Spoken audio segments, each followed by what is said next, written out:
Merrick Garland sat in this chair twice.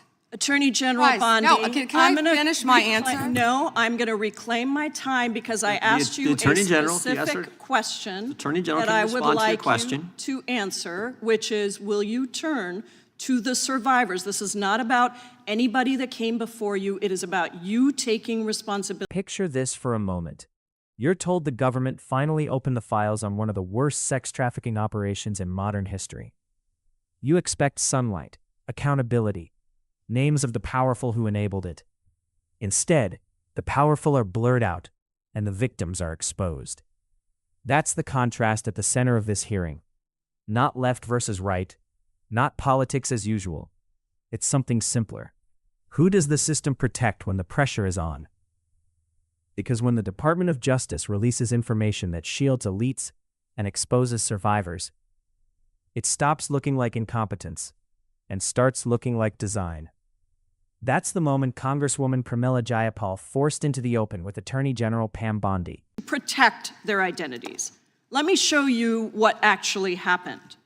First, in violation of the law, your department has shown a pattern of redacting the names of powerful predators. Here behind me is one example of an email from Epstein to a man whose name was redacted.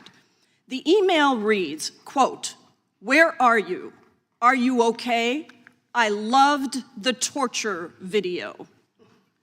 Only after members of Congress demanded that we see the unredacted files did the world learn the name of this individual, Sultan Ahmed bin Sulayem, the chairman and CEO of a company that had financial ties to President Trump's business and personal ties to Trump's advisor, Steve Bannon. Second, the survivors were not similarly protected, also in violation of the law. Here is another email titled Epstein Victim List. We have blurred the names of the survivors for their protection, but your Department of Justice initially released this list of 32 survivors' names with only one name redacted, along with numerous files that disclose not only the names, the emails, and the addresses of survivors, but also nude photographs and even the identities of Jane Does who had been protected for decades until your department released their names. Survivors are now telling us that their families are finding out for the first time that they were trafficked by Epstein.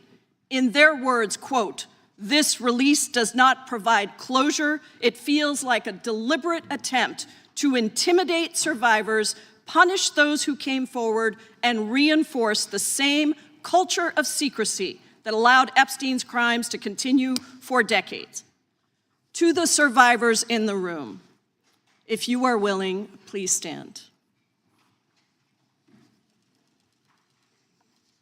And if you are willing, please raise your hands if you have still not been able to meet with this Department of Justice. Please know for the record that every single survivor has raised their hand. Attorney General Bondi,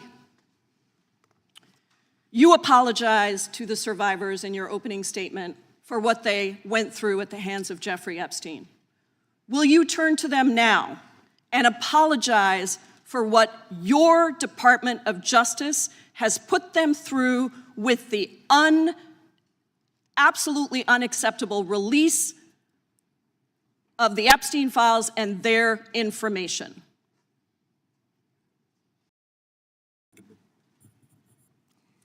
Congresswoman, you sat before Merrick Garland sat in this chair twice.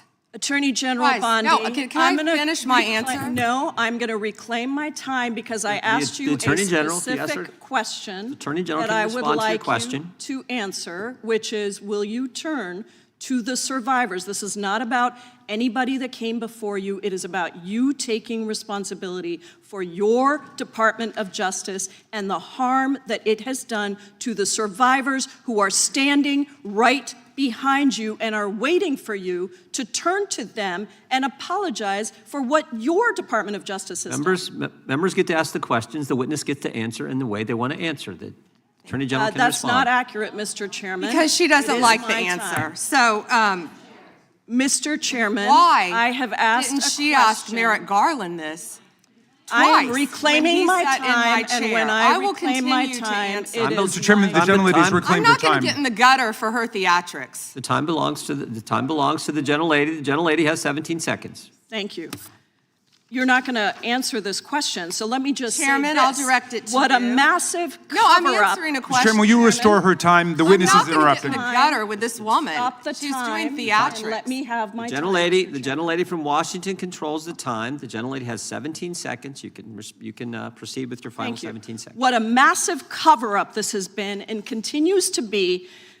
Donald Trump made the release of the Epstein Files the center of his political campaign because he thought it would benefit him. Then you got into office, Attorney General, claimed to have a client list, only Regular to order. then say that there was no list. Your deputy, Todd Blanche, met alone with Ghislaine Maxwell and transferred her to a minimum security prison. And now you continue the cover-up. And I wish that you would turn around to the survivors who are standing right behind you and on a human level Chairman, apologize The chair now to them recognizes the chair. on what you have done. The time of the I gentlelady yield expired. back. The gentlelady This wasn't about party lines or campaign points.